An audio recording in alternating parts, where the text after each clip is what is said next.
Sesión número 3, unidad número 3. Estoy compartiendo pantalla y me cuentan cuando ya estén viendo la pantalla compartida. Creo que ya la están viendo, por favor. Sí, señor, ya se Listo. está bien. Ok, bueno. Entonces, hoy vamos a abordar en esta unidad número 3 lo que corresponde a los requisitos higiénicos de fabricación, aseguramiento y control de calidad e inocuidad como introducción a las HACCP o a los puntos críticos o al control de puntos críticos directamente. Desde el set de subsidio, pues digamos, abordamos el curso de manipulación de buenas prácticas de manufactura para alimentos. Regálenme a ver si me están viendo, escuchando mejor. Subamos aquí un poquitico el audio y casualmente más adelante intercambiando aquí con este material, lo que hacemos es ver lo del taller, el taller que es netamente voluntario, como también, ya finalizando, el tema del quiz de desarrollo de la unidad número 3 para que una vez lo vayamos analizando, incluso lo podemos ir resolviendo. Entonces, de esto, el contenido tiene con lo que son las buenas prácticas agrícolas.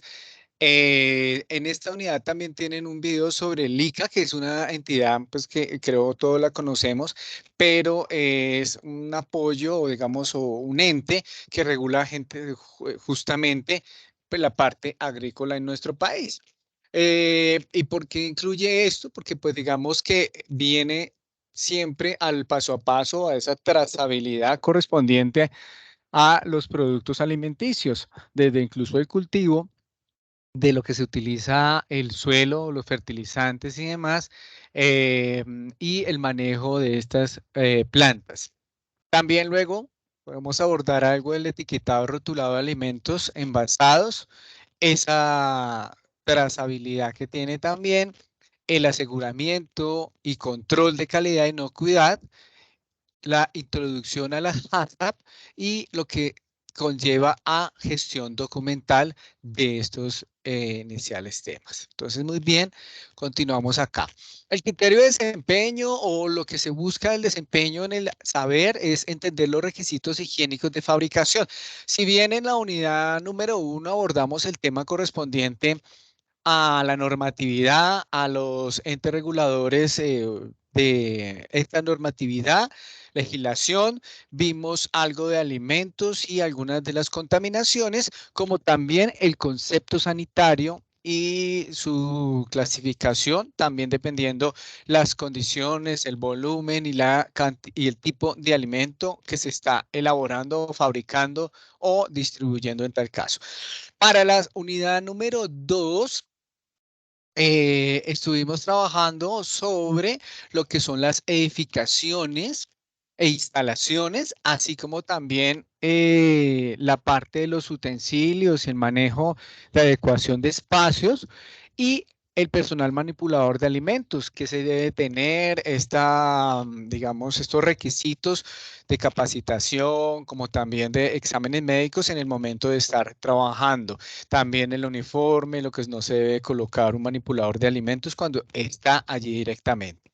Y para esta unidad es ya los requisitos higiénicos de fabricación y esto nos ayuda o nos quiere ayudar o nos puede dar una guía de controlar la calidad e inocuidad de los productos que corresponden a la vigente normatividad para que sea la protección de nuestra propia salud. Ese es básicamente este criterio de desempeño de esta unidad.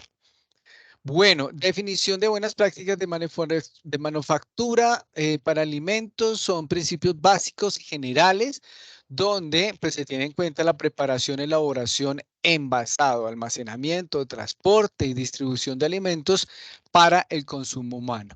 Y lo que se busca es garantizar que los productos en cada una de estas fases o en cada una de estas operaciones cumplan con las condiciones sanitarias adecuadas y de esta manera, pues que se disminuyan los riesgos inherentes de la producción, así como también la proliferación de los microorganismos y enfermedades como lo son las ETAs. Entonces tenemos acá las buenas prácticas de manufactura agrícolas o buenas prácticas agrícolas, donde van desde el siembro, desde la siembra, el cultivo hasta cosecha de los productos con el fin que todos los predios productores de frutas, hortalizas y demás alimentos estén certificados. Una vez certificados, pues está uno teniendo pues una certeza de que están los procesos adecuadamente cumplidos. Aquí tenemos un cuadro donde hay unas fases diferentes derivadas de la parte agrícola, el agricultor y su planificación en el cultivo, sus hectáreas o su área, su cultivo, su clima, su distribución dentro de estas fanegadas que se cuenta. En esto es ya identificar la gestión de riesgo ante esto que se cuenta en el mismo cultivo, manejo de riesgo, manejo integrado de plagas, adecuación y mantenimiento de áreas, herramientas e instalaciones para hacer la producción, buscar en este proceso pues tener el bienestar de los trabajadores aliado con los riesgos laborales, aseguramiento de la calidad del agua en sus, digamos, canales de, digamos, de riego, y todo esto buscando también que sea sostenible y sustentable. Sostenible en el caso del el cuidado del medio ambiente, de la comunidad como tal, y sustentable con el tema de que tenga un sustento que sea productivo.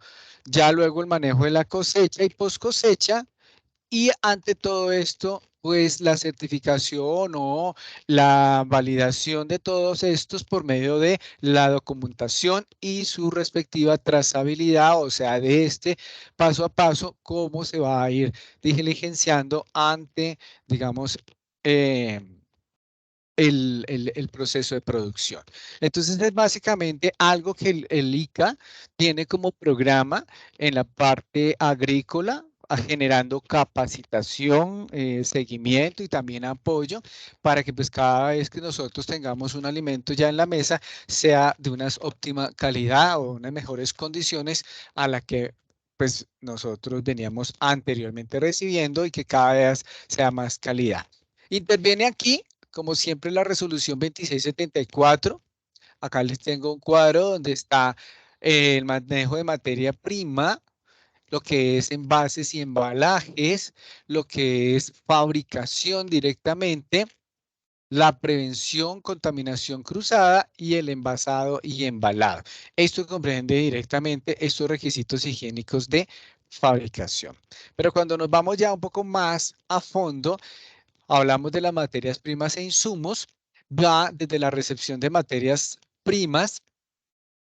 Esta materia prima debe tener pues una ficha como tal, una ficha técnica. Posteriormente, debe inspeccionarse en previo uso clasificado, sometiéndose a análisis cuando lo requieran. Cuando ya se tiene la correspondiente ficha y viene en empaque, pues allí va un rotulado adicional. En el caso que se requiera, se someten a limpieza con agua potable, deben descongelarse a velocidad controlada, deben almacenarse en sitios adecuados de acuerdo al tipo perecedero, semiperecedero o poco perecedero, y ya la materia prima de productos terminados ocupan espacios destinados e independientes para esto.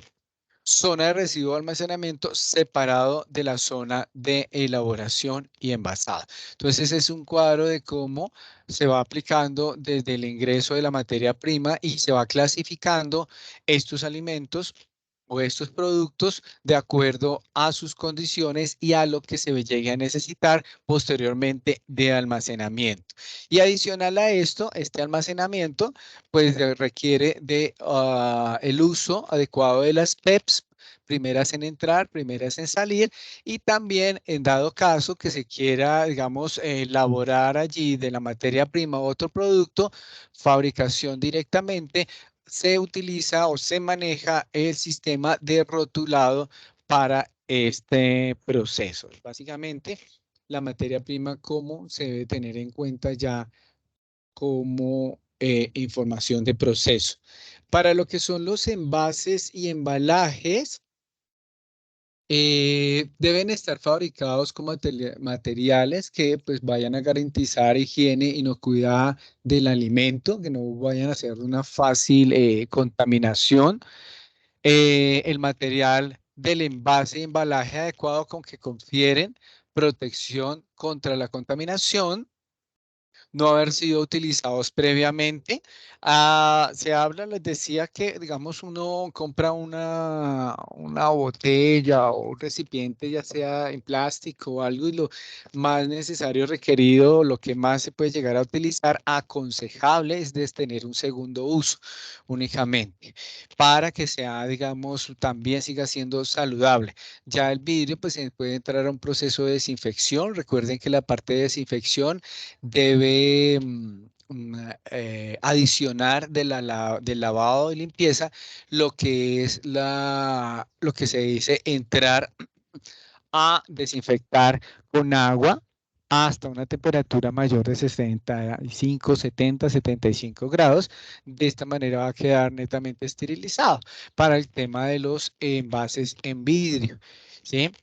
Luego, ya volviendo al tema de la industria, en buen estado, deben ser limpios, adecuados de riesgo de salud pública y debidamente desinfectados por esta parte. Regálame un instante que creo que alguien está solicitando unirse. Por acá llegó. Ok, muy buenos días, bienvenido. Entonces, vamos acá a cerrar aquí un poquitico. Listo. Entonces también tenemos que para los envases y el embalaje almacenados en un sitio exclusivo para este fin. Entonces, como ven en el fondo de la gráfica, sobre todo cuando uno está haciendo producto de manera artesanal, hoy en día que hay tanta industria artesanal para bebidas, licores y demás, se debe tratar de cuidar al máximo este proceso de desinfección. Existen desinfectantes desodorizantes especiales para el envase en vidrio para que los productos no entren fácilmente en riesgo. Lo que sucede es que adicionar al lavado, hay unos que permiten el lavado y posteriormente un spray para que queden desinfectados. Pero hay otros que únicamente con la aplicación en una solución en agua, en un porcentaje también, se prepara esta solución y se rocea en cada una de estas botellas como tal.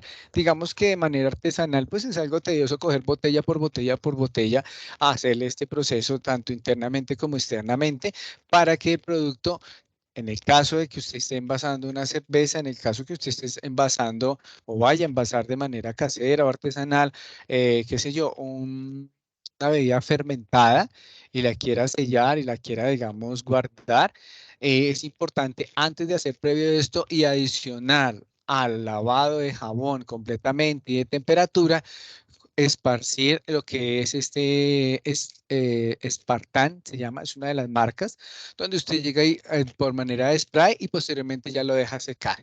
Y allí, ya cuando se introduce en el envasado, lo que se busca es que entre lo menor posible de oxígeno para que no vaya a tener estas burbujas de oxígeno que internamente pueden llegar también a cambiar las condiciones de este fermentado, de esta bebida que usted llega a tener, en el caso que sea los que hacen cerveza, puedan llegar a tener cambios y variaciones en sus producciones, en sus lotes, como técnicamente se les dice. Entonces, el tema del envasado también cumple con una rigurosidad en, digamos que no está en esta normativa directamente, pero creo que es el 1072, que es directamente a la distribución de bebidas alcohólicas y de bebidas en general, donde, digamos así, a grosso modo, habla sobre lo que es materiales resistentes, que sean netamente aplicados para lo que se quiere, no sea que usted de golpe tiene una botella de litro en vidrio y va a utilizar nomás la mitad para, qué sé yo, para una bebida, entonces va a quedar, esto no es un recipiente adecuado. Entonces todo eso habla este decreto, esta ley, ¿ya? Pasando ya al tema de la fabricación, es importante tener el control de temperatura, la humedad relativa, la actividad acuosa, manejar el pH. Todo esto se maneja con diferentes, digamos, tipos de instrumentos. Está el refractómetro para el tema de los azúcares y los ácidos. Hay otro para medir la alcalonicidad y pH en una escala de 7,04 a 7. Y también vigilar las operaciones de fabricación, cuando en el caso se requiere congelación, en el caso que se necesite deshidratar, cambiar o tener un tratamiento térmico, refrigeración o incrementar lo que es o en algún momento reducir la parte de la acidez. La acidez, recordemos que está a un paso de lo que es el vinagre en el caso de las bebidas. Entonces, esta controlación va dentro de esas producciones de fabricación y es lo que también se regula químicamente para que esto sea consumible y apto para la salud. Eh, bueno, tenemos por la otra parte alimentos de rápido crecimiento de microorganismos. Pues estos, pues como lo hemos hablado durante todo el curso, de mantener en condiciones que eviten la proliferación para esto. Aquí se habla, aquí en este cuadro, pues se habla de mantener alimentos entre 4 grados centígrados y a menos 2 grados centígrados. Es, digamos, una de las zonas, casi lo que es nevera, un poco menos de nevera, nevera congelador casero, para que estos no se proliferen. No totalmente van a morir estos microorganismos, pero no impiden que ellos se sigan proliferando. Por otra parte, ya también hay alimentos que se mantienen donde se necesitan mantenerse en estado de congelamiento o también mantener el alimento caliente a temperaturas mayores de 60 grados centígrados o en su defecto, pues el que maneja 140 grados Fahrenheit. Existe también un tratamiento por calor para destruir organismos de alimentos ácidos acidificados cuando se mantienen herméticamente sellados a temperatura ambiente. Entonces, esto va todo en lo que se necesita o se requiere auditar o hacer seguimiento, principalmente en hacer seguimiento a los procesos de fabricación de los alimentos. Hay métodos de esterilización, irradiación, ionización, cloración, pasteurización, ultrapasteurización, congelación, refrigeración, control de pH y de actividad acuosa, entre otros, que lo avala, lo debe, digamos, de hacer una persona especializada o un laboratorio especializado y avalado directamente por el INVIMA. Entonces, digamos que ya entrando a la parte química, pues sencillamente están los instrumentos, pero cada alimento, cada tipo de sustancia, pues va a tener una ficha técnica y técnica y científica, por darlo así, donde se debe seguir unos parámetros, no a simple vista. Hay una persona que debe ser especializada en este control. Muchas veces esto pasa en la industria, donde, por decir algo, compran las cosechas y estas son exigidas, estamos hablando por decir algo de la cosecha de naranja, directamente para que ellos puedan hacer, convertir esta zumo de naranja, convertirlo en jugo de naranja ya industrial, con adiciones de azúcares, adiciones de aguas y adiciones ya de zumos diferentes, que incluso debe ir en la etiqueta esta aclaración. No de sus componentes directamente, ni su receta ni proceso, pero sí del contenido y la proporción de azúcares versus proporción de zumo o extracto. ¿Sí? Colombia también está legislado eso, donde es diferente un zumo a un jugo, a un extracto de fruta. Entonces, volviendo al tema, allí se entra lo que se denominan los grados Brix. Brix. Estos grados Brix se miden por un refractómetro también, y este lo que hace es aplicarse una gota y en esta gota se calcula a una escala de 30 a 35, pues tiene una medición interna y esta ya directamente nos está dando este indicador. Regáleme en un instante que creo que por aquí cerca tengo un refractómetro para grados alcohólicos y si puedo compartirlo en cámara para que lo puedan ver cómo funciona o por lo menos indicarle, ya se los digo. Denme en un instante, por favor.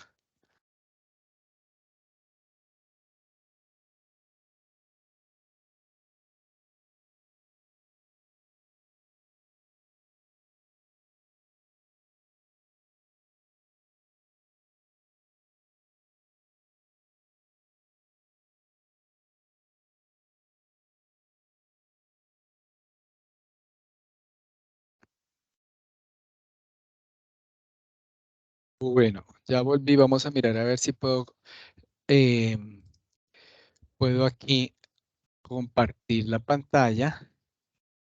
Un momento. Sin que se me vaya a deteriorar la transmisión. El objetivo pues es poderles mostrar esta parte de mejor forma. Vamos a mirar a ver de primera mano si la podemos transmitir. Listo, creo que ya me deben estar viendo también. ¿Me escuchan Sí, bien? ¿Me ven señor. bien? Listo. Vean, muchachos, entonces yo tengo este accesorio que viene en esta cajita, este equipo. ¿Sí? Entonces, el que yo tengo, viene únicamente para grados alcohol. Lo que pasa es que yo hago cerveza artesanal también. Entonces, con medio de esto, pues tengo que entrar en los procesos. Trae una pequeña pipeta para tomar uno las muestras y trae una especie de destornillador para uno calibrar este refractómetro. Este refractómetro generalmente, el que yo tengo, viene acá.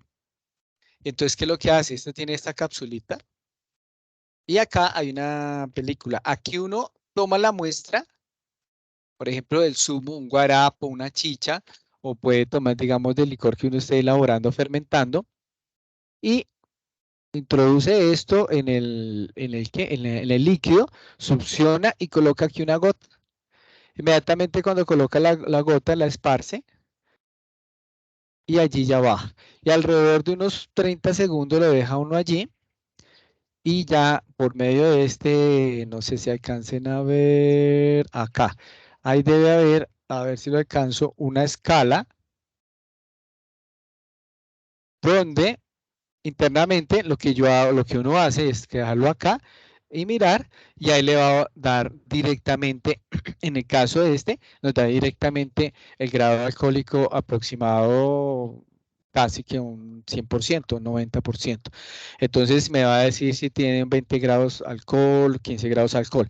En el caso de los del Brix, que es para medirle el contenido de acidez y también alcalonicidad y los grados Brix es el contenido de azúcar que posee el zumo y que es controlado, que es lo que están hablando de los procesos de fabricación allá para bebidas. Entonces hay otra escala que acá a partir de 0 a 32, no creo que la alcancen a ver bien. Bueno, acá es de 0 a 32 donde le marca 1 y quiere decir el contenido de azúcar que va a tener. Ya la industria se encarga de nivelarlo a lo que necesite, por medio pues también de sustancias pues, químicas directamente, y entonces es lo que se controla y lo que deben controlar el INVIMA en el caso con los laboratorios.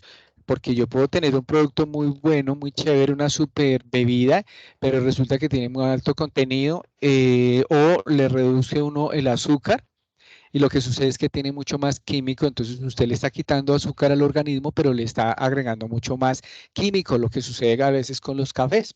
El café lo que tiene es que el descafeinado, entonces le agregan 2 o 3 tipos de acetato químico para extraer esa cafeína y de esta manera pues a las personas que le hace daño la cafeína poder tomar su café, pero también le están adicionando químico, entonces a veces es mejor lo más natural, lo más orgánico, no en todos los productos, como les digo a veces, y es justamente, bueno, lo importante es que cuando llegue ese producto a nuestra mesa, pues tenga la parte de rotulación completa, que uno sea consciente de que si uno se va a comer o a tomar algo en azúcar o en sodio, en grasas saturadas, lo haga con conocimiento y lo haga pues regulado, como cada uno pues tenga su respectivo gusto y no sea engañado en esta casa. Entonces, claro, hay un jugo que ha sido elaborado y que viene de zumo bien procesado en el cultivo y que llega a ser empacado y que llega a ser medido de esta manera y adicionado con químico,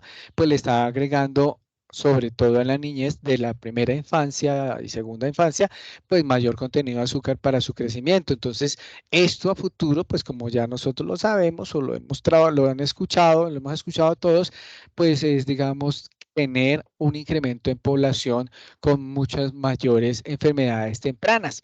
Y es básicamente lo que no se pretende. Se pretende tener conciencia y responsabilidad en los que son los manipuladores de los alimentos. Muy bien, quería ahora mostrarles un poquito de eso y compartirles ahí un pequeñito pedazo de cómo funciona este en el caso del contenido de azúcares que son medidos también directamente en esta industria. Voy a seguir con lo que venía comentándoles. Ay, que se me hizo. Vamos a ver, acá está. Como esto, y ante esto se espera que las etapas para el tiempo de espera se deben emplear temperaturas a menos de 60 grados, mayores que 60 grados o bajas no mayores a 4 grados centígrados y menos 2 según sea el caso. Entonces, los procedimientos mecánicos de manufactura, como lavar, pelar, cortar, clasificar, extraer, pelar, batir, todo esto, estos se deben realizar de manera que trabajan los alimentos, o sea, cuiden los utensilios, o sea, en el lavado de desinfección. Hay diferentes soluciones hoy en día en el mercado que permiten a los mismos vegetales o alimentos, antes de entrar a los procesos, tener un proceso de lavado y desinfección directamente, para, de manera de spray, para también ayudar a hacer todo esto. Se requiere procesos con hielo en contacto con el alimento, deben elaborarse con agua potable. Esto también es importante. Hay muchas fábricas clandestinas que utilizan hielo por ahí de aguas residuales, aguas incluso de los caños, y lo que hacen es ya para mantener los productos fríos. Entonces, esto es una contaminación allí que está pasando directamente. Todo esto está auditado. No sé si en alguna vez ustedes han visto que han pasado no tanto en los almacenes, sino en los puestos ambulantes, que estos hielos a veces están amarillentos, un poquito amarillentos, ya un poco como decoloridos, y uno a veces piensa es que ya como se están descongelando, pero en realidad es que no es el agua netamente potable, sino ha sido de aguas por allá recolectadas de otros lados. Se habla específicamente de no utilizar áreas y equipos usados en la fabricación de los alimentos para el consumo nuestro. No permitido el uso de utensilios de vidrio en áreas de elaboración, esto por el alto riesgo que tiene de contaminación física. Los productos devueltos a la empresa por defectos de fabricación con incidencia sobre la inocuidad no pueden ser sometidos a reemplazarse, reelaborarse, reproceso, recolección y restabilización. Esto es, les comento algo que lo que se puede llegar a hacer. Vuelvo al tema de las bebidas. De pronto usted está haciendo un fermentado, ¿cierto? Y a usted le queda una parte no tan de buena calidad como la primera parte, como el rezago. Esta en el proceso usted puede adicionarla previo a, por ejemplo, a una cocción o previo a un proceso más de destilación, perdón, de fermentación. Pero si ya usted hizo el producto y este producto ya no fue apto químicamente ya terminado, ahí es lo que se refiere. O sea, ya una vez esto, ya usted no puede reemplazarlo y decir, uy, no es que perdí todas estas canecas o garrafas de líquido, estas las voy a volver a reutilizar y las mezclo con otro para que pues, mejorarle el sabor. No, esto es lo que no se puede directamente hacer, no es permitido como tal. Para el envasado, siempre las condiciones que impidan la contaminación, los elementos de protección tanto personal como ya los de protección industrial, importante. Cada envase y embalaje debe llevar marcado o grabado una identificación de fábrica productora y el lote de fabricación, la cual debe hacerse en clave o en lenguaje claro, de forma visible, legible e indeleble. Números alfanuméricos, ranuras, barras, perforaciones, fechas de producción, fechas de fabricación y fechas de vencimiento. De cada lote debe llevarse un registro legible y con fecha de los detalles pertinentes de elaboración, procesamiento y producción. Entonces, esto se hace tanto internamente como en las fichas ya que uno va mostrando. Todo producto en el momento de salir de una planta de proceso, independiente de su destino, debe encontrarse debidamente rotulado. Y entonces tenemos otra imagen donde habla del lavado de manos, los utensilios, la limpieza y desinfección, el contacto de alimentos crudos con cocinados. Y por esta parte tenemos también la limpieza a diferencia de la desinfección. Entonces, la limpieza es el proceso donde se elimina suciedad orgánica e inorgánica. Y la desinfección es un proceso en el que se elimina, se reduce significativamente el número de microorganismos vivos presentes en las diferentes superficies y esto con auxilio ya de productos químicos procesados y demás. Entonces tenemos acá medidas de limpieza de utensilios y superficies, restos de comida y platos de recipientes, se utiliza agua caliente, detergente o un paño limpio, aclararlos con agua caliente limpia, dejarlos secar al aire libre o hacerle un secado a un paño seco. Para los trapos de cocina, utilizar trapos de valletillas limpios cada vez que se vaya a cocinar, cambiarlos cada día y cada dos. Hay establecimientos que ya no utilizan tanto ese trapo. Hay unos que utilizan ya lo que se denomina Rapisec o digamos es una marca, se las debo en este momento, que son resistentes pero que a la larga son desechables. Digamos que ahí hay un tema con el tema, pues con el uso personal allí. Muchos cocineros tienen su trapo propio para el agarre de sus ollas o demás elementos calientes cuando son requeridos, pero en lo posible ya en los procesos estos trapos están siendo abolidos pues por, digamos que estos no se van a lavar, alcanzan a lavar todos los días y una o dos veces todo el tiempo. Entonces siempre va a estar teniendo un cultivo allí de proliferación de microorganismos. Eh, ya lo que son esponjas, estropajos, se pueden higienizar en el microondas y en lavavajillas. Es conveniente cambiarlo al menos una vez a la semana. Es recomendaciones que se tienen allí. El etiquetado rotulado, como se puede ver, tiene las siguientes características o lo que se debe incluir: nombre del producto, el lote de producción, el número del registro sanitario, permiso o notificación sanitaria. Dependiendo el tipo de producto, se incluye ese número. El gramaje que tiene o volumen o números de unidades que tienen el empaque. A veces uno ve que no dice 200 gramos, sino contiene 6 unidades. Esto está permitido. Lista de ingredientes y aditivos, información nutricional, instrucciones de conservación, fecha de vencimiento, modo de empleo y indicación, identificación de la empresa que lo produce. Para los importados, a veces también debe tener los datos de quién lo importa. No sé si han visto en las etiquetas que dicen en varias zonas, por ejemplo, para Centroamérica, y hay como cinco empresas que lo importan en cada uno de los países. Entonces, esto es por lo menos en lo que concierne a la normatividad colombiana. Ya el producto acá, entonces viene aquí de una manera más gráfica el nombre del alimento. Aquí puede la fecha de fabricación, lista de ingredientes, contenido neto por porción. El tema aquí, bueno, esto no, esto va aquí en lo que son las fechas, instrucciones de uso, nombre, lista de ingredientes. Contenido neto, instrucciones para la conservación, el lote que pertenece, CHAN, registro sanitario, fecha de vencimiento.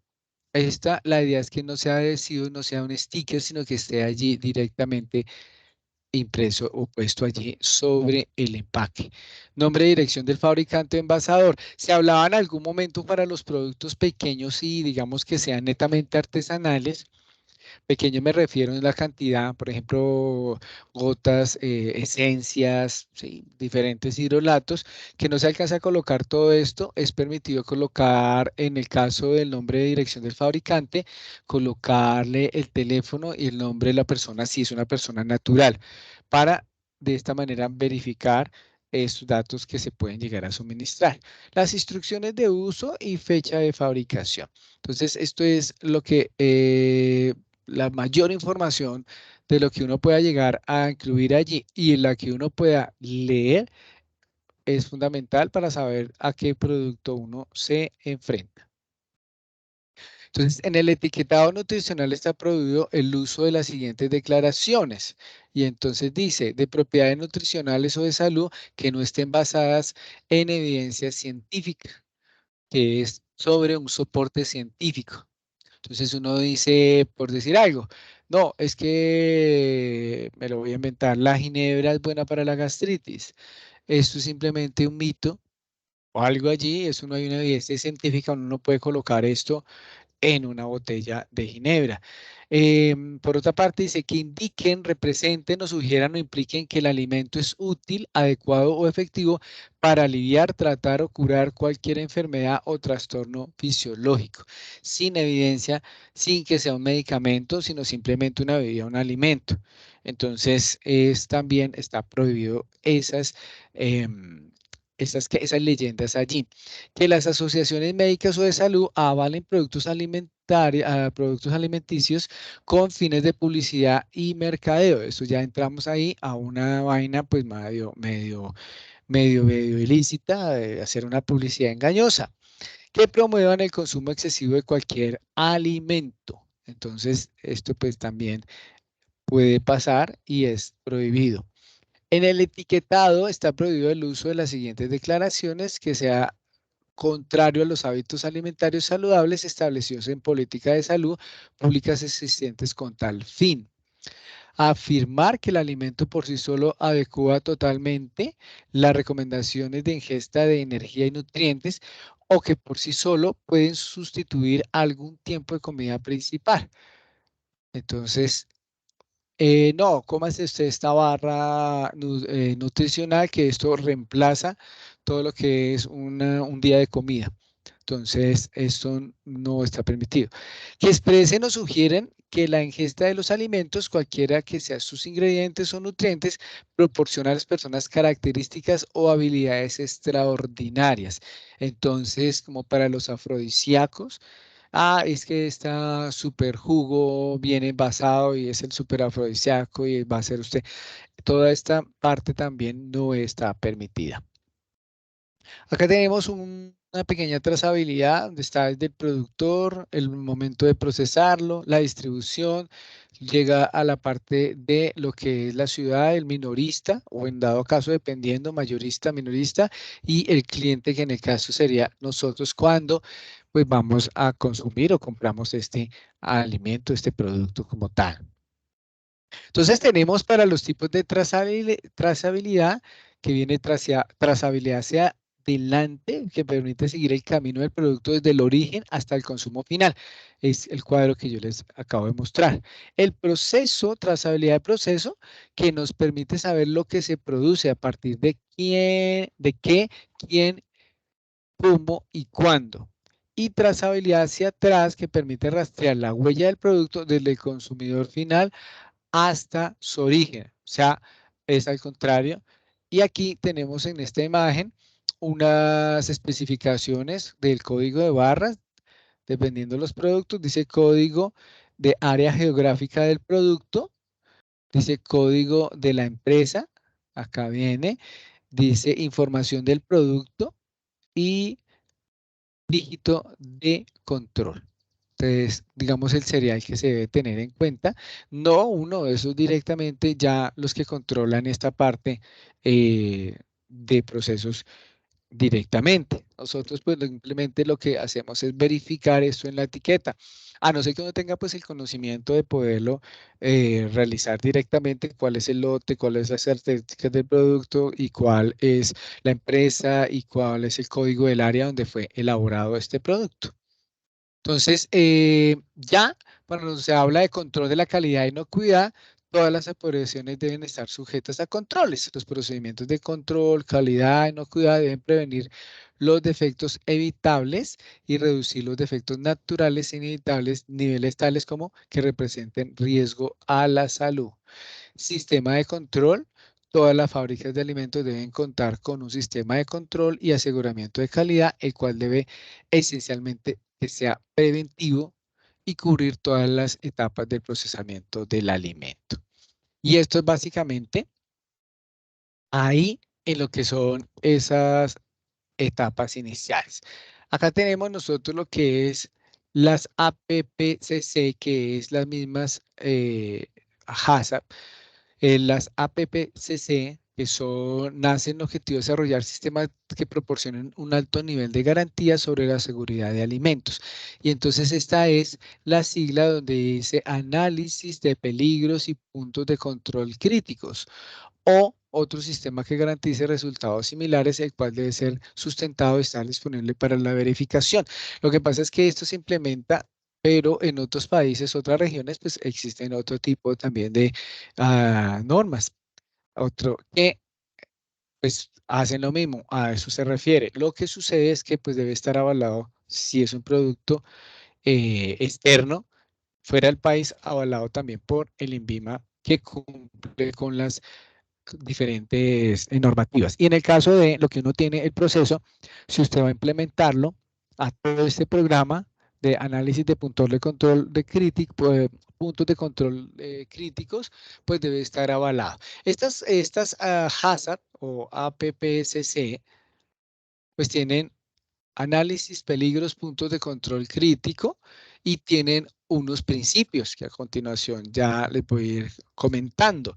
Dice en análisis, investigación del peligro, riesgo para la salud, punto, posición del proceso, control, manejo de condiciones y críticos crucial para la contención. Entonces se dice en un producto, por decir algo, yo voy a hacer elaborar un jugo. Entonces, en este jugo, pues tengo mis utensilios, dependiendo de la fruta, suponiendo que es un jugo de fresa.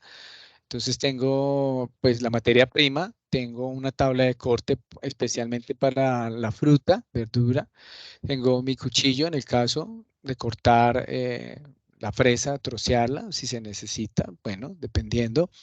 La licuadora, un tamizador, un colador, como generalmente se conoce. Esta licuadora pues debe tener pues con su vaso y también pues un bol, un recipiente, una jarra donde yo lo voy a dejar. Digamos que es lo más básico para el proceso. Entonces allí, digamos, yo hago la investigación del peligro. ¿Qué peligro puede llegar a tener este proceso? Entonces, si yo llego y corto la fruta en este proceso de cortado, no al manipulador, sino el cortar, qué peligro me puede llegar a tener, contaminación química, contaminación física, contaminación biológica. Física puede dar que se le caiga un pelo a la fruta y así se vaya al procesador, a la licuadora. Puede haber. Entonces, eso es una indagación, una investigación y el análisis de un posible peligro que puedo llegar a tener. Entonces, allí mismo la ficha lo va a decir. Entonces, ¿cuál es su prevención ante eso? Entonces, para que no le caiga cabello, pues debe manejar cofia o tener una gorra o el cabello corto. Entonces, allí va. Riesgo para la salud. ¿Qué puede ocasionar ese cabello ahí? En el caso que sea un cabello, en el caso que sea, qué sé yo, otro agente diferente, ¿qué riesgo puede haber y tener allí? ¿En qué posición está el proceso inicial, medio, cierto? En la fase 1, fase 2, fase 3. Lo que pasa es que pues, el ejemplo mío pues, es básico para volverlo cotidiano, pero a cada proceso pues, debe tener un punto de acuerdo a este proceso. No es lo mismo uno hacer el proceso sobre la elaboración de una hamburguesa o hacer una torta, a lo que les estoy diciendo en este momento como análisis para un jugo simplemente de fruta. Control, pues entonces dice, manejo de las condiciones, le acabo de decir cómo uno previene eso. Y crítico es cuando esto puede llegar a ser no solamente el cabello, sino puede contener ya, vamos, una mayor contaminación que es crucial para la contención. O sea, cómo yo en un punto crítico puedo, digamos, tener esa prevención. Entonces es básicamente esto, lo de las APPCC, que son en ese caso las mismas HACCP. Y ellas tienen estos 7 principios. Estos 7 principios va en casi lo mismo, el análisis del peligro, ¿sí? Ayuda a focalizar y orientar recursos hacia los puntos críticos, identifica los puntos críticos de control, entonces motoriza la mejora continua para avanzar en el logro de objetivos esenciales de calidad, establece los límites críticos, entonces hasta dónde uno puede tener y permitir que el alimento tenga esa contaminación, si no, no le está sirviendo el proceso, si no, no le está sirviendo el área o ahí tiene que tomar medidas diferentes. Establecer un sistema de vigilancia, cómo yo hago que ese cabello no le vaya a caer a las personas que están trabajando conmigo, que no les vaya a caer en la elaboración de este jugo. Establecieron acciones correctivas en dado caso que le esté saliendo. Una de las acciones correctivas es la prevención y lo que es la capacitación al personal, siempre estar capacitado y auditando totalmente esa conciencia de tener y usar el uniforme para el caso que les estoy citando.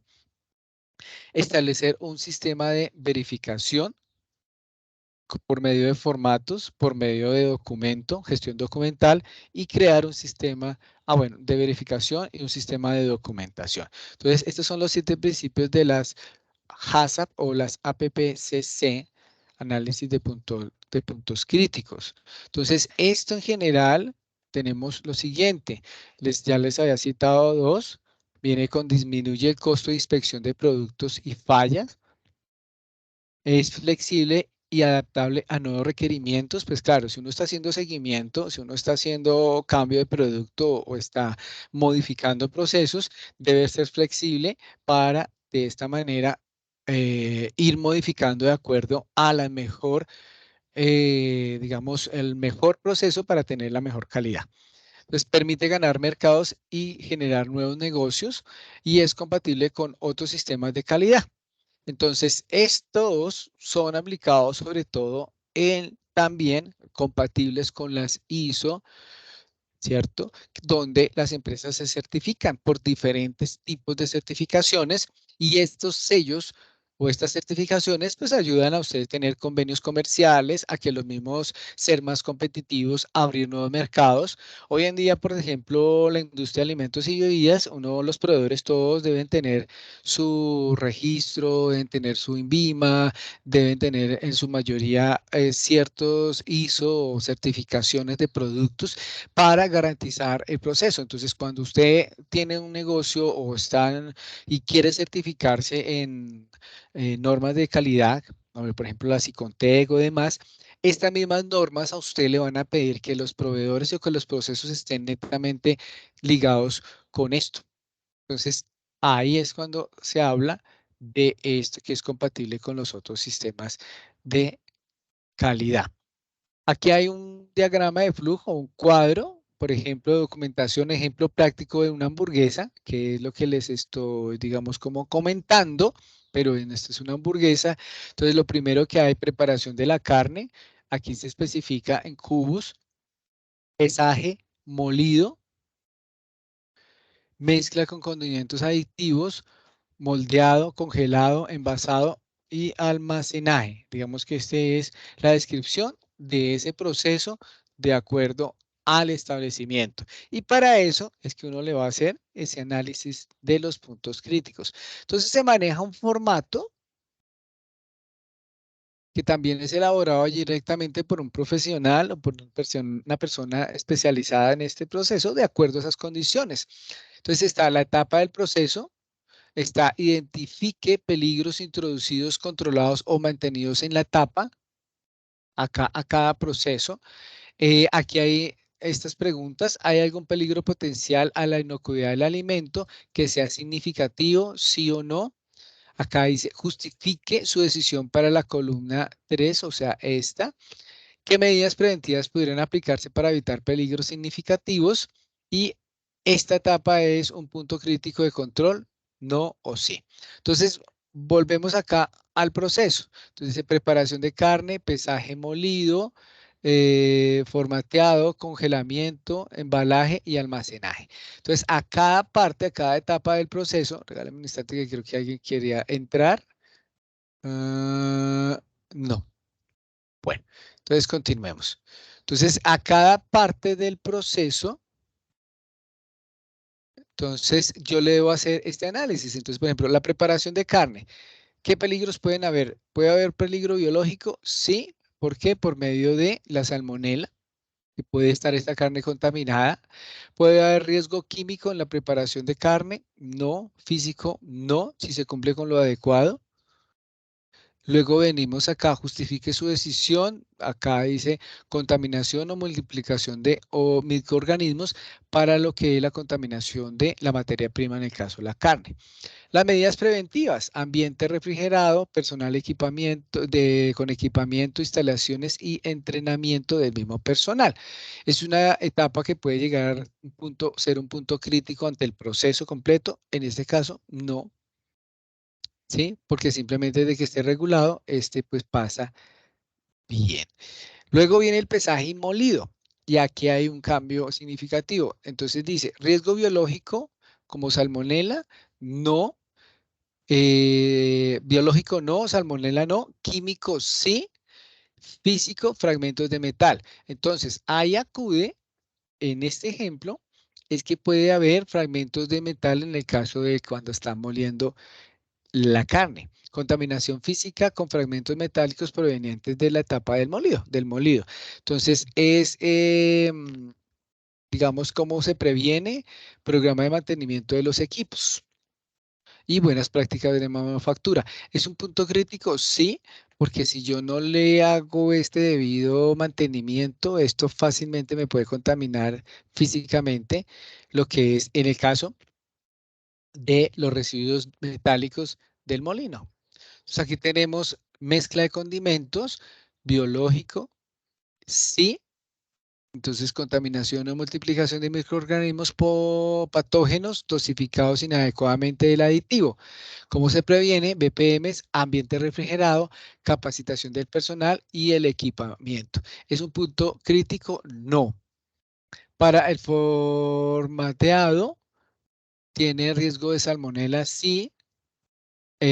Químico, físico, no. Y así sucesivamente es como se hace este análisis de punto de análisis, estas HACCP y este formato para irlo diligenciando. Entonces, digamos que lo difícil es crearlo desde ceros, diseñarlo de acuerdo a cada proceso del producto que usted está haciendo, que está elaborando. Así como hay para una hamburguesa, ver para cada uno de los platos o en el caso productos que se elaboren allí. Y a partir de ahí, pues esto es un ejemplo sencillo de una hamburguesa, pero pues hay muchos, digamos que para nadie es un secreto que pues digamos productos que vienen ya químicamente elaborados de fábrica, pues claro que van a tener una ficha mucho más rigurosa. Les cité pues la parte documental como para mirar cómo uno puede, digamos, remitirse a ese control. Dice hoja para el control de puntos críticos, que es otro formato también. Por ejemplo, aquí punto crítico se tuvo que mirar o se dedujo, se pasó a este otro formato donde está el pesado y molido. Y aquí límites críticos para cada medida preventiva, ausencia de fragmento de 5 milímetros, que es lo que se puede tener, fragmento de metal, detector de metales, el monitoreo, qué, cómo y cuándo, las preguntas, qué, cómo y cuándo, quién. Entonces, se monitorea qué puede ser un fragmento de metal, cómo, la parte metálica que le pueda caer, un detector de metales, cuando puede ser continuo en el momento de estar moliendo, que le pueda allí ir cayendo a la carne sin darse cuenta. ¿Quién? Encargado del molino de la carne, acciones correctivas, desechar las porciones con metal. Verificación, calificación de los instrumentos y supervisión y registros, registro de producto descartado, registro del control de producto, y esto es revisado básicamente en ese proceso. Entonces, es este ejemplo básicamente de cómo, pues digamos, se tiene esta ficha inicial de las correspondientes HACCP. Estas HACCP son importantísimas y uno las puede implementar y salirse un poquito de, digamos, de tanta formato, sino como ustedes pueden ver en el ejemplo, un poco más pequeño, de acuerdo a lo que uno esté manejando.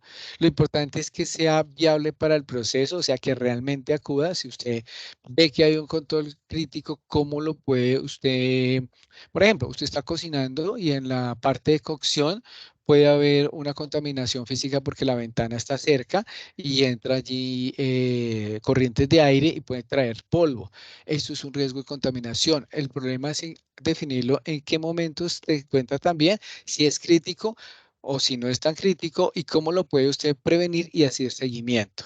Entonces, es básicamente, pero ya en la industria, pues obvio, va a estar mucho más elaborado y demás. Entonces, este es el material principalmente, en resumen, de toda esta normatividad: etiquetado, rotulado, trazabilidad, aseguramiento de control de calidad, gestión documental, que es lo que se viene haciendo allí. Entonces, es como ir complemento ya de la unidad número 3, ¿correcto? Muchachos, ¿preguntas? ¿Alguna pregunta, algo por adicionar? Bueno, creo que no. No, señor. Ok, perfecto. Entonces, acá vamos a mirar, un momentito, aquí yo reduzco esta parte y lo que me voy es a mirar, bueno, aquí es lo que les decía de el ICA, la contaminación cruzada, programas de limpieza en cocina y principios de las HACCP. Estos son los videos cortos, no son tan largos, para que cuando tengan y si los han visto, pues los puedan hojear y demás. Acá me voy aquí a mostrarles esta parte para que tengamos acá la unidad número 3 y aquí tenemos acá. Ejercicio de práctica libre. Entonces, este lo pueden ir realizando de manera libre también. Tenemos acá el formato, este lo pueden descargar, este está aquí, los que no han hecho pueden estar acá, van aquí a lo que es ambientación, fundamentación y van a apropiación, y en apropiación, ejercicio de práctica libre, y aquí lo van a encontrar para. En el de ustedes, como estudiantes, les va a aparecer, creo, una nubecita aquí para que ustedes lo descarguen y lo puedan ir llenando. Este, les recuerdo, no es que sea necesario subirlo a ninguna parte, lo pueden ir complementando y si lo están haciendo, lo podemos interactuar en la misma clase, aquí mirando cómo sea. Por ejemplo, este nos dice, la parte inicial, dice buenas prácticas de manufactura, requisitos higiénicos de fabricación, aseguramiento y control de la calidad e inocuidad. Entonces, basándose en el material descargable de la unidad número 3, completan los siguientes cuadros, teniendo en cuenta la referencia, la resolución 2674, capítulo cuarto, requisitos higiénicos de fabricación. Y capítulo quinto, aseguramiento de control de la calidad e inocuidad. Entonces, dice, lo anterior tiene que estar basado en un producto alimenticio escogido en la primera unidad y en el cumplimiento de la normativa sanitaria vigente.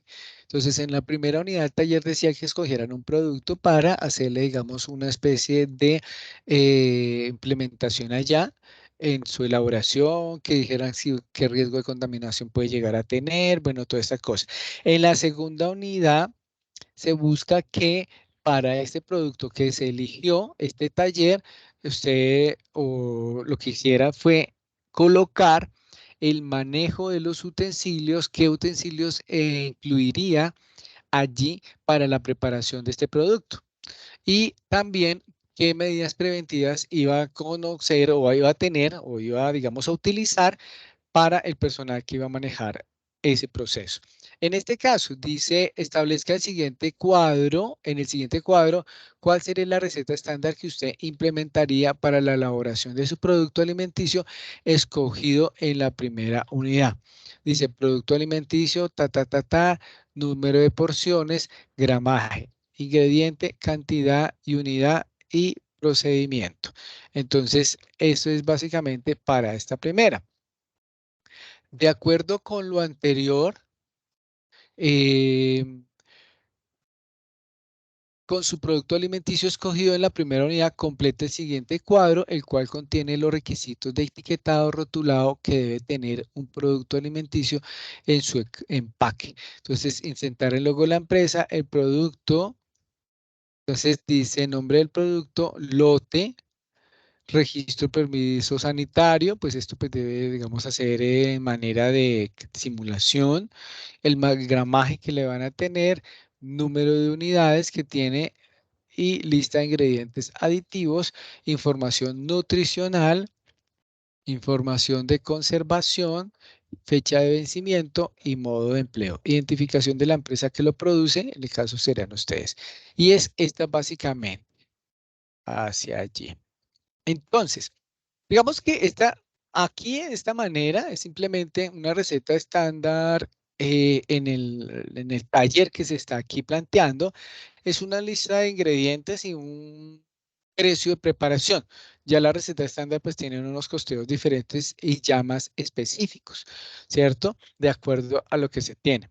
Entonces voy, digamos, de parte complementaria en 5 minuticos, digamos, a socializarles los que no conocen o si no tienen conocimiento de qué comprende una receta estándar. Entonces, acá les voy a mostrar un momentico. Entonces dice acá,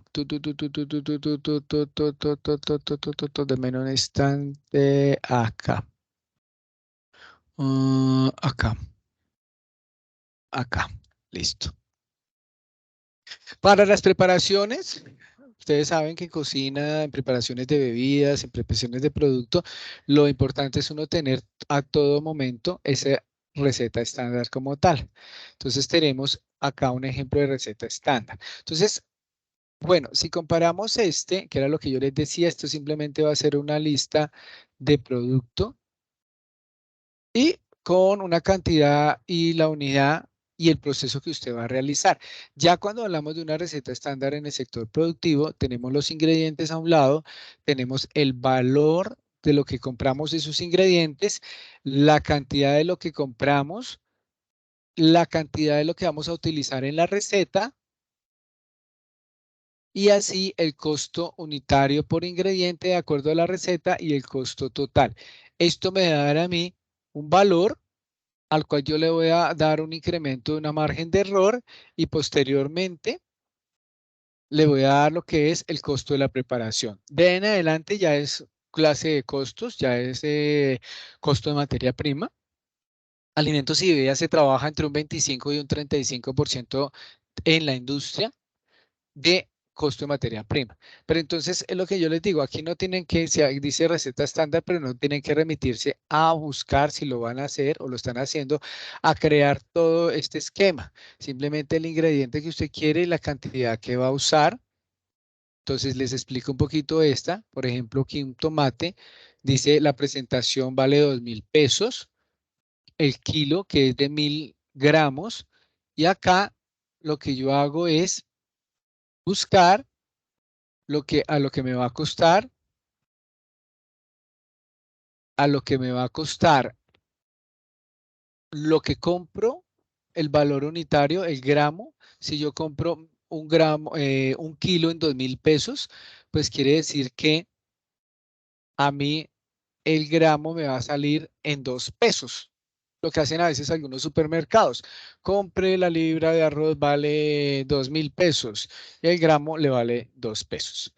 Y entonces hacen este cálculo, dividen la cantidad, el valor por lo que yo compro. O sea, kilo, libra, por ejemplo, en este caso es una libra, le vale 900 pesos, le vale aún así 2 pesos. Entonces, eso lo que hago yo es el valor unitario del gramo, multiplicarlo por la receta y allí me va a dar una preparación total. O sea, yo tengo el valor unitario, pero en su receta usted utiliza 180 gramos de tomate, pues 2 pesos que me vale el gramo por 180, que es la cantidad de tomate. Entonces, es como funciona, hacia grosso modo, lo que es la receta estándar. Entonces, eso es lo que esto. Aquí lo que hacen es simplemente una lista de ingredientes, de los ingredientes si tienen algún producto, y ante esto, ¿cuánto utilizan en esto? ¿Cuánto van a utilizar? Y aquí la unidad de medida que van a utilizar. Entonces, por ejemplo, voy a utilizar maíz, cantidad, no sé, 500 gramos, 500 gramos de maíz para una receta de 5 porciones o para una receta de una sola porción. Entonces, esto me da que al sumar, por ejemplo, yo aquí tengo que maíz, que, qué sé yo, que carne, que esto. Al final, todos estos me van a dar un peso por unidad y aquí me va a decir gramaje por porción. Entonces, estas recetas para preparaciones generalmente se hacen a veces por 5 porciones, por 10 o por 25. 25 generalmente, o incluso 10 son para el tema de repostería y pastelería, porque pues uno no puede hacer el costeo de un pedazo de torta, de una porción, sino hace la torta como tal y a partir ya de la torta ya es que usted porciona.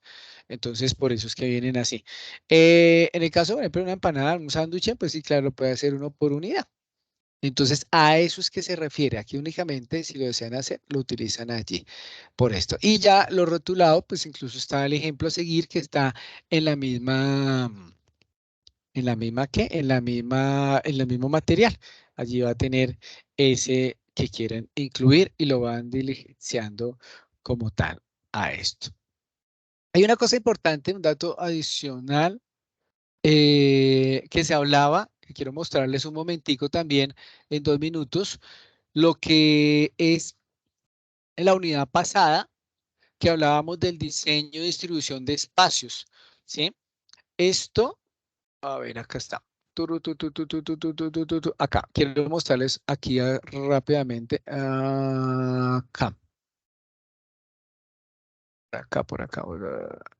Acá está. Hacia grosso modo de que es lo que también el decreto está auditando, la resolución está complementando. Entonces, les quiero mostrar un plano en la parte superior de una área de cocina, ¿sí? Acá es una cocina y aquí es otra cocina diferente. Esta cocina, obvio, es más pequeña y esta cocina es mucho más grande. Devolviéndonos un momentico y para hacerlo más entendible, pues hablamos de que una cocina es más pequeña y que tiene una sola ingreso. La otra cocina es más grande y que tiene 2 ingresos. Dice la normativa. La normativa dice que únicamente debe haber pues 2 accesos y no debe estar aquí relacionado o en contacto los residuos de comida o de producto con los que van a salir al comedor. Entonces, si por dado caso usted tiene un establecimiento donde únicamente cuenta con una puerta, digamos que la resolución no dice que usted tiene que obligatoriamente sí o sí tener 2, 3, 4 puertas, ¿sí? Ya dependiendo del establecimiento, si ya va más grande, más de 150 metros y esto, y ya la capacidad de volumen que usted vaya a tener, pues en este caso sí es necesario que implemente las varias puertas, pero en algo pequeño, usted no le va a hacer más puertas que incluso mismo área para donde coloque mesas y demás, ¿cierto? Entonces, en esos casos, lo que se asegura, se busca es que no vayan a estar en contacto. Por eso es que a veces se dejan puertas batientes, donde se entra por una partecita y se sale por la otra, pero en la misma área. Entonces, se hablaba también de que esto debe estar en orden al proceso. Entonces, aquí podemos ver que el personal de servicio, los que están vendiendo allá los platos en el comedor, cuando terminan los clientes y traen las obras, entran aquí como la fecha por este lado. Entonces, acá en esta flecha yo no voy a tener, ejemplo, una cocina, una estufa, una freidora, ¿cierto? O un mesón de trabajo. Acá lo que dice la normativa es que usted lo que debe tener acá es de acuerdo a lo que usted ingresa con sobras, pues tenga aquí el área para descargar y descomidar, técnicamente se le dice, donde usted va a dejar en las respectivas separación de residuos sólidos en las canecas, acá en esta área. Y aquí ya lo que se hace es pasar, una vez descomidado, a lo que es lavado de vajilla. Y el proceso ya continúa. En esta cocina pueden ver que el área de preparación queda aquí en el centro y que no tiene contacto y que no se busca que tenga contacto con la circulación en general de lo que es esas obras. Entonces, ellos preparan acá sí tienen relación para el caso de los menajes o de platos y demás que utilicen en las preparaciones y que se empuercan, lo mismo como en las ollas, pero no tienen contacto más. Entonces, la cocina prepara acá y los platos salen por este lado. Entonces, es lo que busca. Lo mismo acá. Aquí llegó, saluda, y aquí todos estos residuos salen por la parte de atrás, y salen por la puerta trasera para el chur de basuras, independiente de la entrada de mercancía o recepción de productos.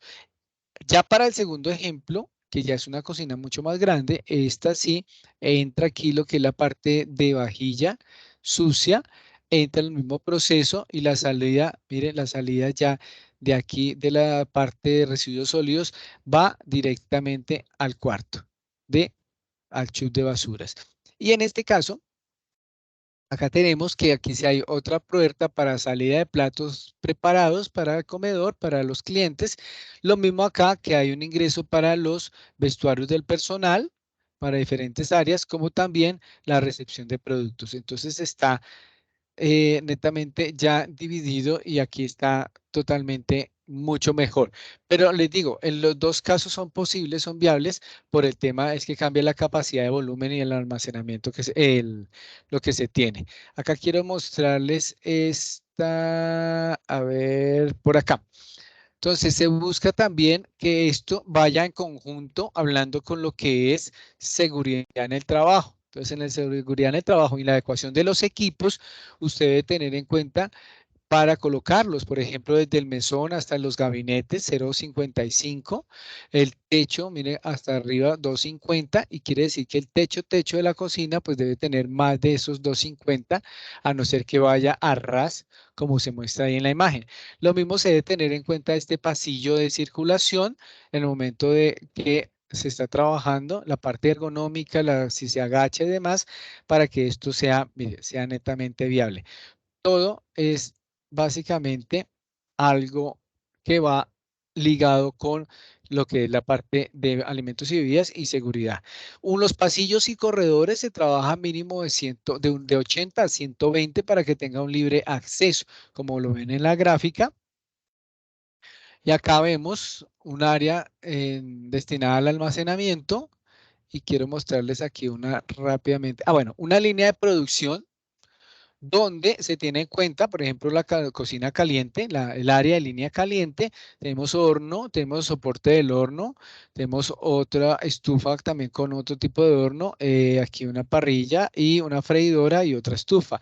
Entonces, aquí todo va en una línea y de acuerdo al orden de preparación también, asociados con campanas extractoras. ¿Qué dice la normativa? Que usted tiene el piso liso, que usted los equipos y utensilios o maquinaria deben poder ser movibles. Como pueden ver, tienen sus ruedas cada uno para que usted en su plan de limpieza y desinfección los pueda correr, limpiar, desinfectar. Y también debe tener en cuenta, ya también como seguridad en el trabajo, es los conectores. Si estos son a gas, pues que tengan allí los conectores cercanos. Si es por medio de electricidad o las dos, pues que sean, es lo que se tiene que tener en cuenta en esa adecuación de espacios. Entonces ya visto de una manera así dibujo, pues una línea de cocina, toda de acuerdo al proceso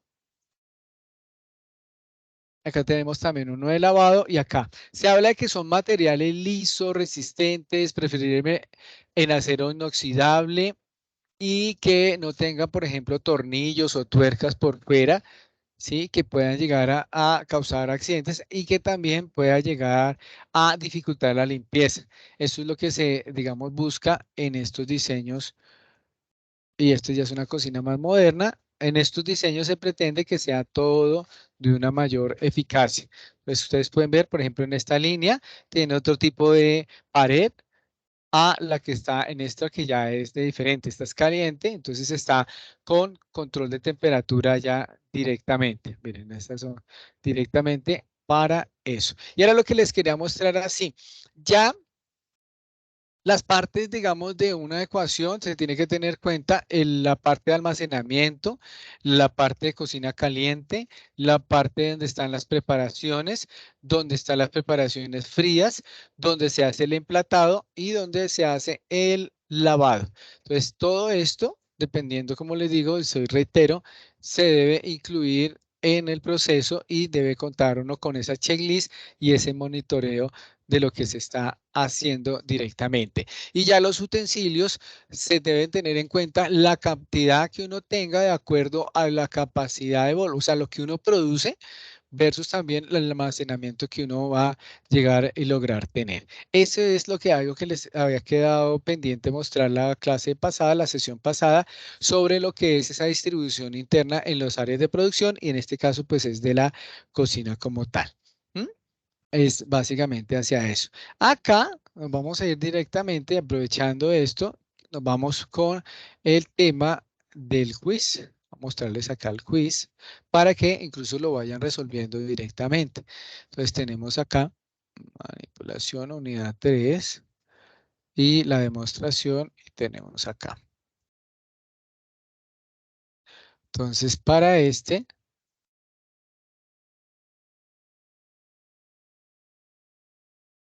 tenemos acá. Dice, conceptual, digamos, es un caso problema, un caso para resolver y también para poner en situación. En el casino de alimentación de la empresa Factory, el almacenista señor Mario Ariza está realizando la recepción del pollo de la empresa Pío Pío. Revisa las condiciones del transportista al producto, le inspecciona el empaque, el etiquetado, toma la temperatura del producto al ingreso, la registra en el formato correspondiente, también examina en el productor este cumplimiento con los parámetros de aceptación que tiene definida la empresa, finalmente direcciona el producto al cuarto frío de congelación. ¿Qué debe hacer el chef si necesita el pollo para el menú del día siguiente? Y entonces están marcadas estas cuatro preguntas, ¿cierto? Estas cuatro. Dice, el chef debe dejar el pollo congelado el día anterior por fuera a temperatura medio ambiente para que se descongele. B, sacar el mismo día el pollo congelado y cocinarlo ya que en el calor del pollo se descongela. C, el día anterior pasar el pollo congelado al cuarto frío de refrigeración para que se descongele a una velocidad controlada para evitar el desarrollo de microorganismos. Y D, el chef debe sacar el mismo día el pollo congelado y colocarlo bajo el chorro de agua fría hasta que se descongele. Y entonces ahí, ¿cuál de esas es, muchachos? ¿Cuál de las respuestas? ¿Qué debe hacer ahí ante el tema del pollo y la recepción? ¿Quién me ayuda con eso? Germán, Hernando, John o Julián. ¿Cuál de estas es? ¿Cuál creen que es? Yo creo que es la C.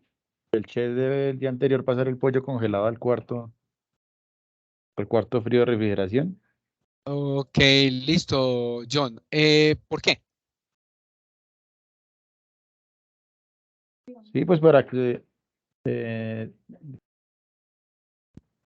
para que se mantenga descongelado y eso, ¿no? O sea, que mantenga su cadena y eso de frío.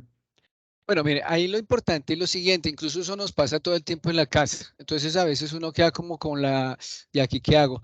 Y hace lo más rápido posible y entonces saca el pollo y una vez lo pone a descongelar, ta, ta, ta, ta, ta, lo mete al microondas, cha, cha, cha y chao.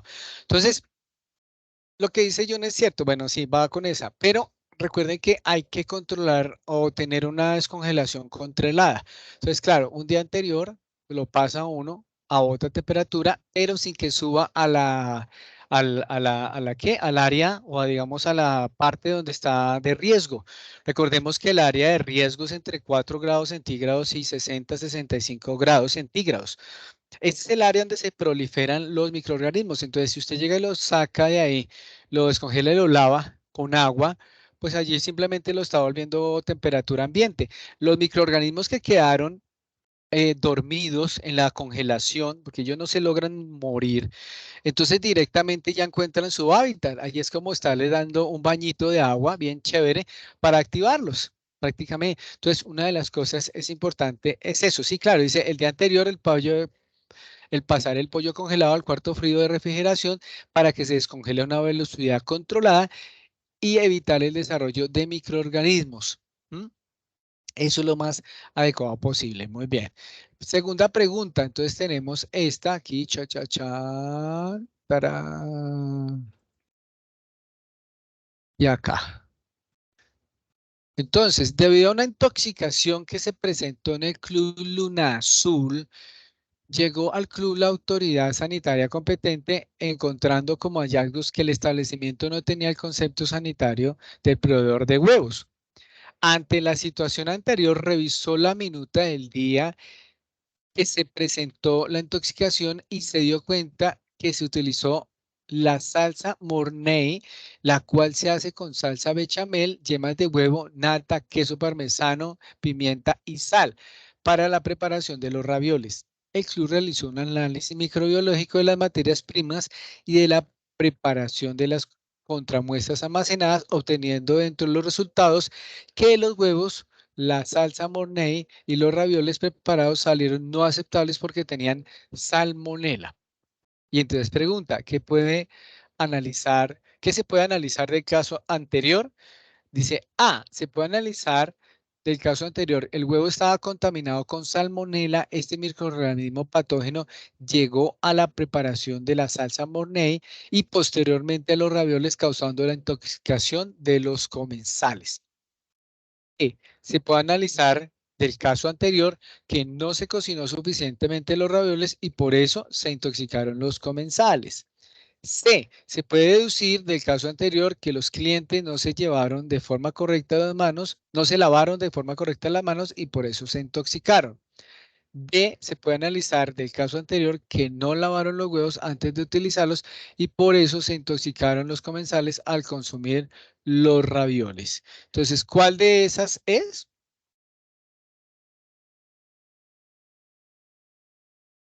Entonces, Germán, Julián, ¿cuál de esas puede llegar a ser?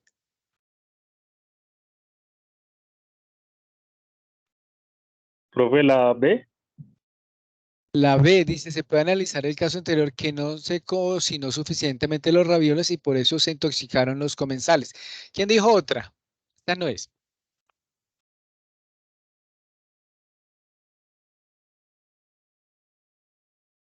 No, a mí me parece que desde que el huevo llega contaminado, contamina el resto de alimentos.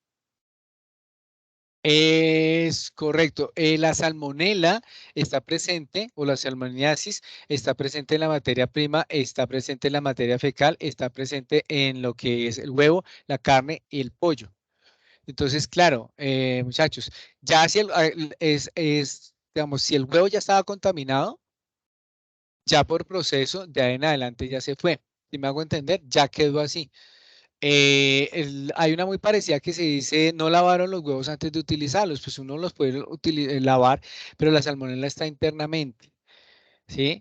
Y es microscópico, eso es dependiendo de muchas cepas, esto incluso no solamente puede dar intoxicación, sino incluso la muerte. Entonces, perdón, es súper importante esa trazabilidad en temperaturas y en condiciones específicas, sobre todo en los huevos. En los huevos hay un riesgo, un miedo. La gente, sobre todo para las preparaciones que incluyen huevo, pero que estén fríos y que no logran tener una gran cantidad de temperatura, un horneado mucho mayor, sino que, por ejemplo, apenas van al ambiente. Entonces, es algo que se debe trabajar. Incluso hay empresas que ya los venden esterilizados. Justamente venden las yemas empaquetadas, las claras y las yemas empaquetadas para que sean esterilizadas y sean más confiables. ¿Listo? Entonces, en ese caso, es la A. ¿Listo? Vamos con el caso número 3, la pregunta número 3. Y entonces tenemos lo siguiente. A ver, acá tenemos. En el Casino Pan Montserrat tiene un rango de horario para recibir los proveedores, el cual es de 8 a 10 de la mañana, de lunes a viernes.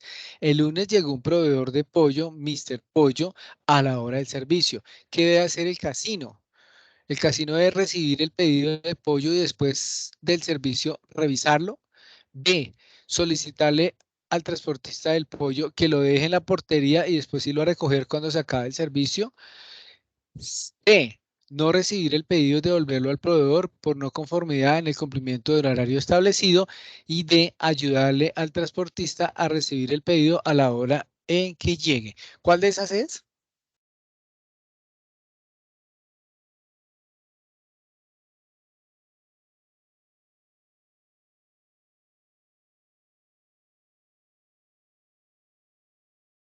¿Cuál creen que es?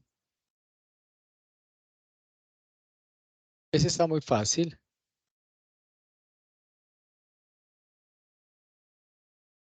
Bueno, entonces, ahí básicamente, Recibirlo y después del servicio revisarlo. ¿cómo? Perdóname.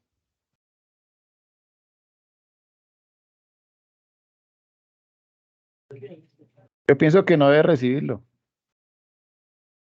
No se Exacto. debe recibir. No se debe recibir. Y No re- debe cumplir el horario establecido por el restaurante. Es correcto. Es que si se deja allí, pues empezando que no está en las condiciones de almacenamiento y clasificación. Si lo dejan ahí y va a perder ya también, pues el proceso se va a interrumpir ahí.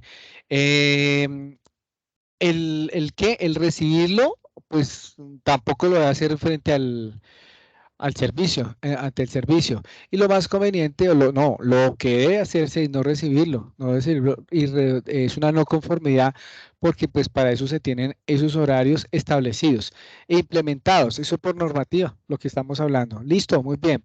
Vamos con la cuarta pregunta. Acá, vamos acá, la. Entonces tenemos lo siguiente. Al colegio Huellitas llegó un proveedor de yogur lácteos de antaño. A la cooperativa, el encargado lo recibió verificando el empaque rotulado, fecha de vencimiento, lote de producción, registro sanitario y lo almacenó en la nevera de refrigeración correspondiente para venderlos a los niños a la hora del descanso. Al día siguiente, varios papás reportaron que 25 niños se habían enfermado, todos ellos habían consumido yogur en el colegio. Al cruzar la información, se verificó que el número de yogures vendidos eran 25 unidades. ¿Qué le faltó realizar al encargado Andrés López? Dice A, el encargado le faltó revisar las condiciones higiénicas del transporte y haberle preguntado al conductor a qué temperatura llegó el yogur. B, revisar las condiciones higiénicas del transportista al momento de la llegada. C, revisar la información nutricional y los ingredientes del yogur. D, revisar las condiciones higiénicas del transportista y haberle tomado la temperatura al yogur con un termómetro calibrado a la llegada, registrarla en el formato correspondiente. Si aún así los niños hubieran enfermado, ay, espera un momentico, debió realizar la trazabilidad con la empresa del fabricante. ¿Y esa cuál es de esas?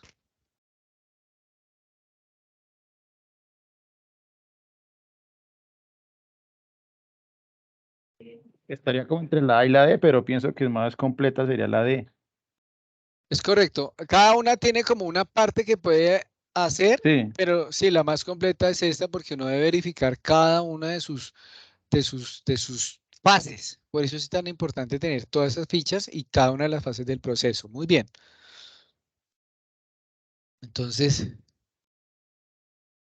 sigamos con la quinta y última ya.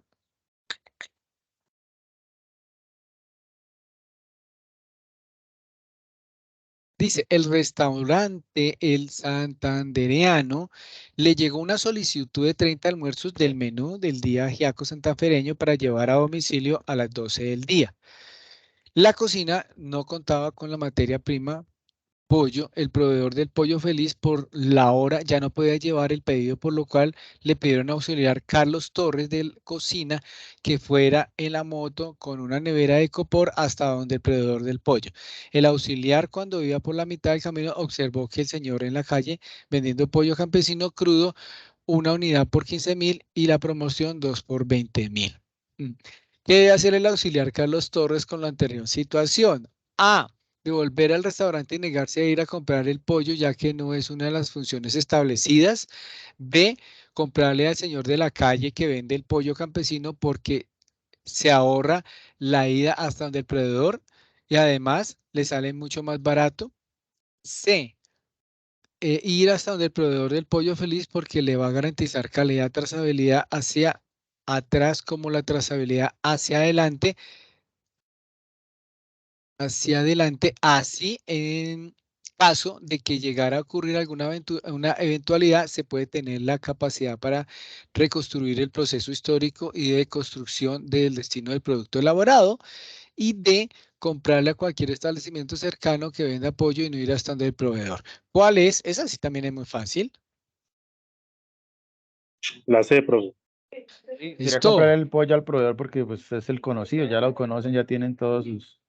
Y está asegurada la trazabilidad. Claro. Ajá. Está eso. Listo, muchachos. Ahí está la correspondiente el quiz, súper fácil. Aquí lo socializamos con el fin de que les vaya súper bien, les vaya bien en eso. Voy a enviarles también el tema de la asistencia. Regalen un instante, entonces ya lo busco acá para que ingresen en su asistencia en el formulario. Profe, una pregunta. Señor. Es que en la clase pasada su merced me dijo que enviaba la asistencia, pero yo no pude ingresar, o sea, no pude ingresar a la asistencia, a llenar la asistencia, porque yo sí estuve en la clase, pero cuando fui a ingresar no me dejaba, Ok. no sé si...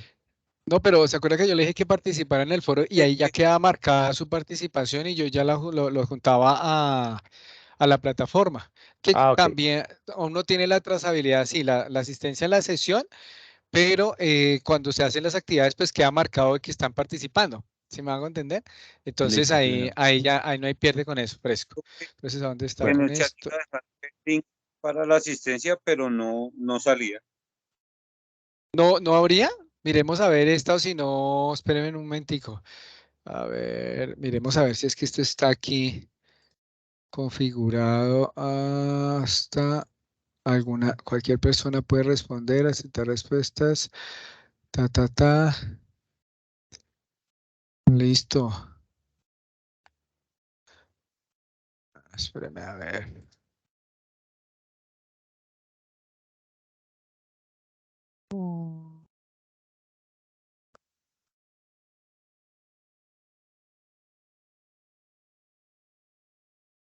O No, sea, aquí profe, está sin fecha. Señor.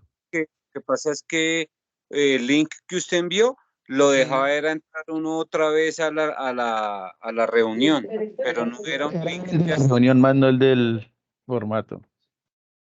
Espera, a ver, voy a mandar este, me cuentan a ver.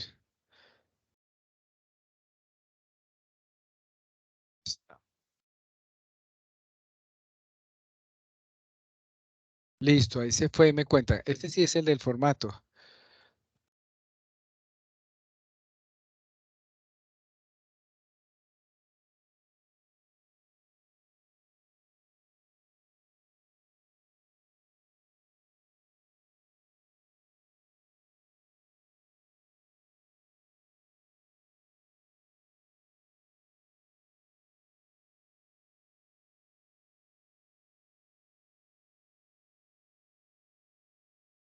Sí, este sí, aquí ya me abrió a mí, no sé a ustedes si les abrió.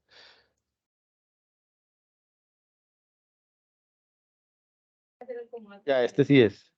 Ah, bien, listo.